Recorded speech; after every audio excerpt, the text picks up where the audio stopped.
The day of judgment will be a severe and terrifying day, when all people will be made to stand in long rows, waiting to be judged for their deeds. When the reckoning begins, the very first thing that will happen is that every person will be given their record of deeds, their book of action. As for the disbeliever and the oppressor, Allah will be extremely angry with them.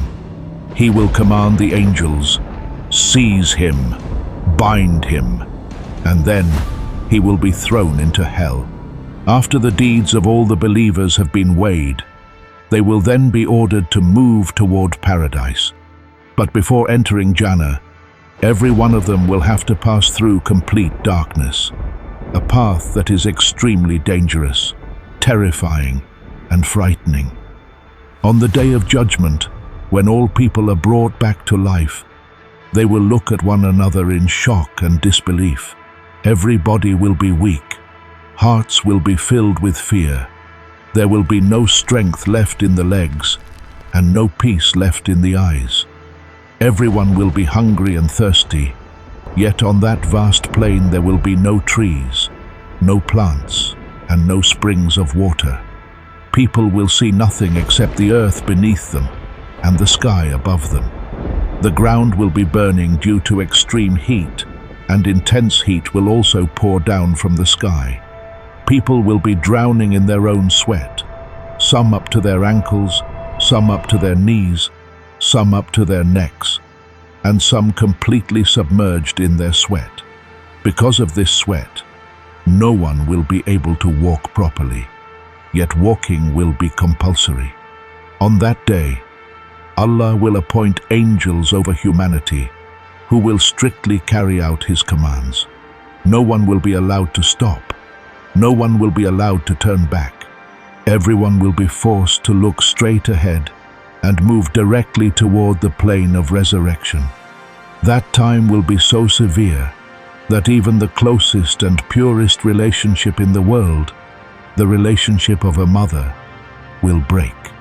The same mother who, in the world, would sacrifice her life for her child, on the day of judgment, will run away from her own child. A friend will run away from his friend. A husband will run away from his wife.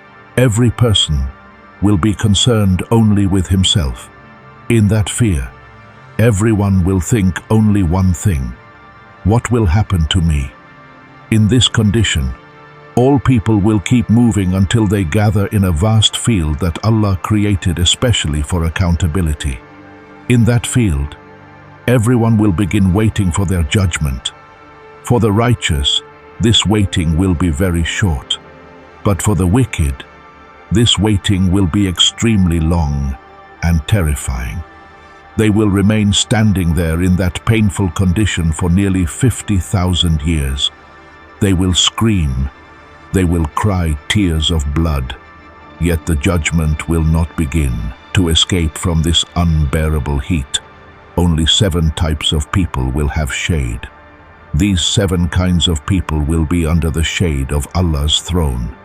First, the just ruler who always ruled with fairness in his authority. Second, the young person who spent his youth in the worship of Allah. Third, the person whose heart remained attached to the mosque. Fourth, 2 people who loved one another purely for the sake of Allah. Fifth, the man who is invited to sin by a beautiful woman who has the full opportunity to commit that sin, yet he says, "I fear Allah." Sixth, the person who gives charity so secretly that even his left hand does not know what his right hand has given. And the last person is the one who remembers Allah in complete solitude, and tears fall from his eyes. These 7 types of people will be under the shade of the throne of Allah. But this does not mean at all that they will be saved from all the hardships of the day of judgment. They will still feel fear and anxiety. They will still be worried about their own accountability. And they will also endure the painful waiting along with all other people. As the waiting continues, people will eventually become exhausted and distressed in that vast field. They will cry out and say, "O Allah, even if you send us to hell, just save us from this suffering." They will scream loudly and ask, "Is there anyone who can speak to Allah so that the judgment may begin?" Then people will first gather around Adam alayhi salam. They will say to him, "You are the first human. Allah created you with His own hands. He commanded the angels to prostrate to you. Please intercede for us with Allah." But Adam alayhi salam will reply, "Today my Lord is so angry that I have never seen him this angry before. Because of this, I cannot do this. You should go to Nuh alayhi salam." After that, people will go to Nuh alayhi salam. But Nuh alayhi salam will give the same answer that Adam alayhi salam gave. Then they will go to Ibrahim alayhi salam, then to Musa alayhi salam, then to Isa alayhi salam, and finally, all people will gather around our beloved Prophet Muhammad sallallahu alayhi wasallam. They will cry and plead and say, "O Messenger of Allah, please intercede for us with Allah, so that He may save us from this unbearable waiting." The Prophet Muhammad sallallahu alayhi wasallam will say, "I can do this." Then the Prophet sallallahu alayhi wasallam will perform a long prostration before Allah. At that moment, Allah will teach him words of praise that were never taught to any prophet before. With those new words, the Prophet sallallahu alayhi wasallam will praise Allah. When Allah hears the praise of Muhammad sallallahu alayhi wasallam, Allah will say, "O Muhammad, raise your head, speak, your words will be heard. Ask, and you will be given. Intercede, and your intercession will be accepted."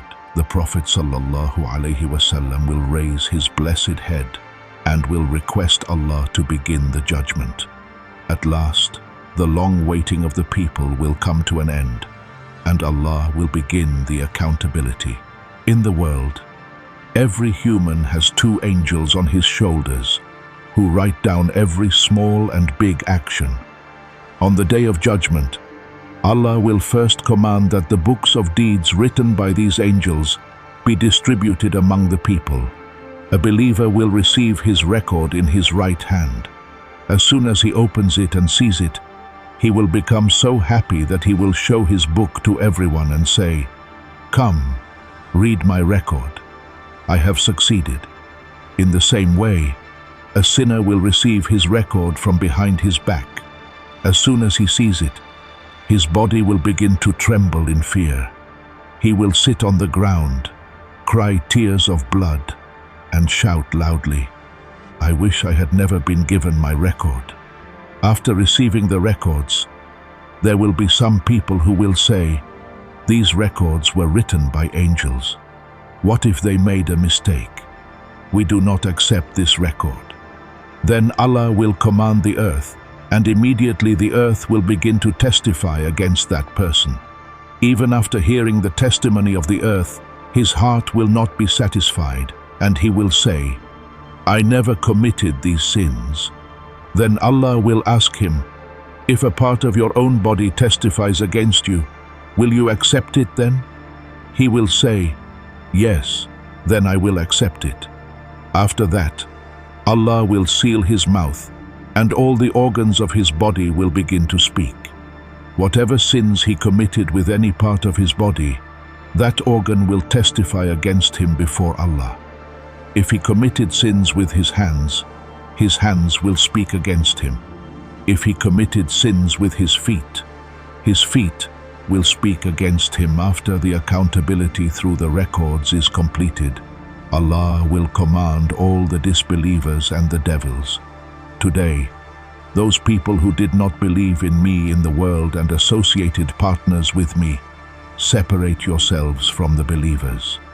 After this command, all the disbelievers and the believers will be separated from one another. Then Allah will bring the animals before both the disbelievers and the believers, and their accountability will begin first.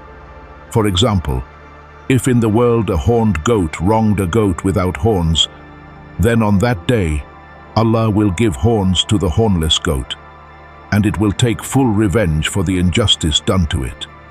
In this way, when the accountability of all animals is completed and justice is perfectly balanced, Allah will command, and all the animals will be turned back into dust and completely ended.